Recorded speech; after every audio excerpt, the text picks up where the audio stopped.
Good morning, boys and girls from Math 6 and Math 6 parents. This is Mr. Jimmy.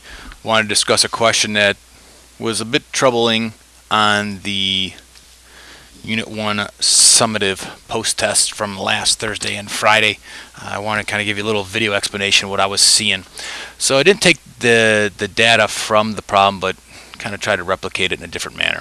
So essentially you had to take numbers, place them into a stem and leaf plot, and then use that data to identify the different measures of central tendency and then describe which measure best represents that data.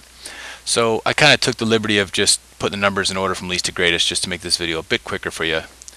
So taking a look, I put them in order from least to greatest: 4, 12, 15, 15, 16, 22, 25, 25, 30, and 78.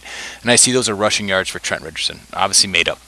So I want to first, I might just go over here, just remind myself this is both the hundreds and the tens for my stem, and my leaves are always my ones.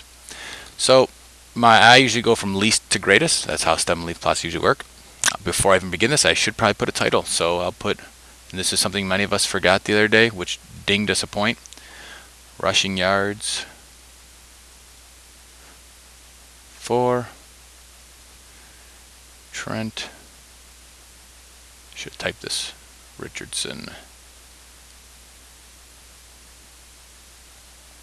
Alright, now I have that. It says identify the mode.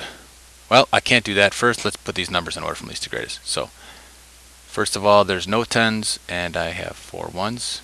That's the only stem that has a 0 in the tens place. Next, I have a stem of 1. So I have a 2, for that it stands for 12, a 15, a 15. I'm going to squeeze a 16 down here. I now go to my next stem, which is the tens, or 2s. So, or 20. So I have 22, 25, and 25. I go to my next stem, which is a 30, or 3 in the tens place. That's always going to be the 0, so that gives me 30. And then my next stem is, I don't have any 40s, so I don't put a 4, no 50s, no 60s. I go right to 78. So the stem is 7, representing 7 tens, and 8 ones. Alright, so let's double check here. 1, 2, 3, 4, 5, 6, 7, 8, 9, 10 pieces of data. 1, 2, 3, 4, 5, 6, 7, 8, 9, 10 pieces of data in my stem and leaf. So that looks good. Identify the mode. Well, I can do that both ways here. Some people tended to put, they saw, hey, 2 5s here, 2 5s here. They said the mode was 5. 5 does not appear anywhere in this data set, but the number 15 appears twice, as well as the number 25. So I have 2 modes. Okay, let's go on to identify the mean. I'm going to pull out my calculator. When I have a calculator, this really helps me make sure that I know and have the answer correct, as long as I don't press the wrong numbers. So remember, to calculate mean or average, I add all the numbers in the data set and divide it by how many numbers there were in the data set. So I have 4 plus 12 plus 15 plus 15 plus 16 plus 22 plus, I know 25 and 25 is 50, so I'll just add plus 50 plus 30 plus 78 gives me 108 equals 242. Let's divide this by 1, 2, 3, 4, 5, 6, 7, 8, 9, 10 pieces of data. So divide by 10 equals, I have 24 and 2/10. Now, we've been taking the mean and rounding it to the nearest whole number. So I'm going to round that number into ones place, circle the 2 in the tenths. That is approximately 24. I may just want to double check just to make sure I didn't make a mistake adding. So it's never a bad idea to check, especially with mean.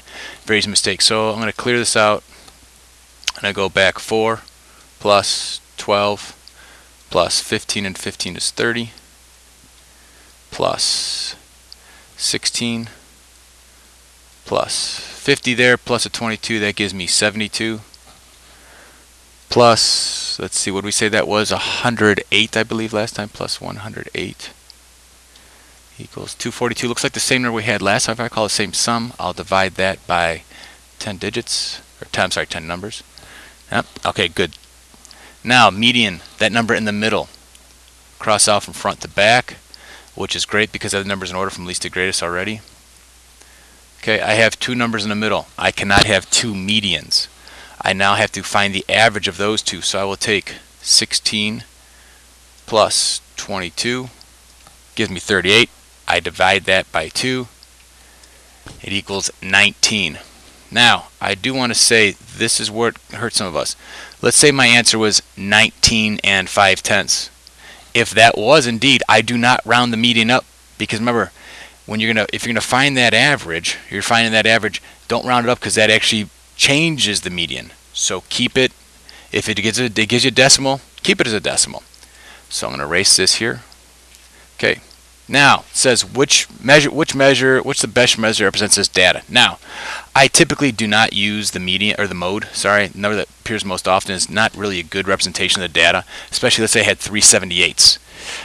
If I had 378s out here, I had the 4, the 12, the 15, the 15, the 16. That all that pads the data.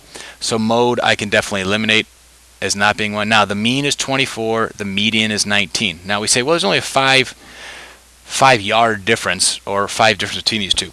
But looking back at the data, I could see I have 4, 12, 15, 15, 16, 22, 25, 25, 30, 78.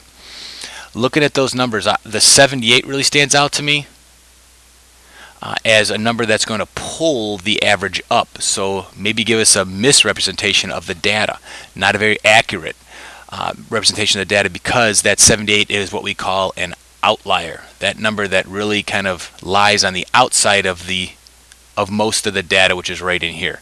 Some may argue that 4 also is an outlier, but it's not nearly as outside of the data set as 78 is in relationship to 4 and 12.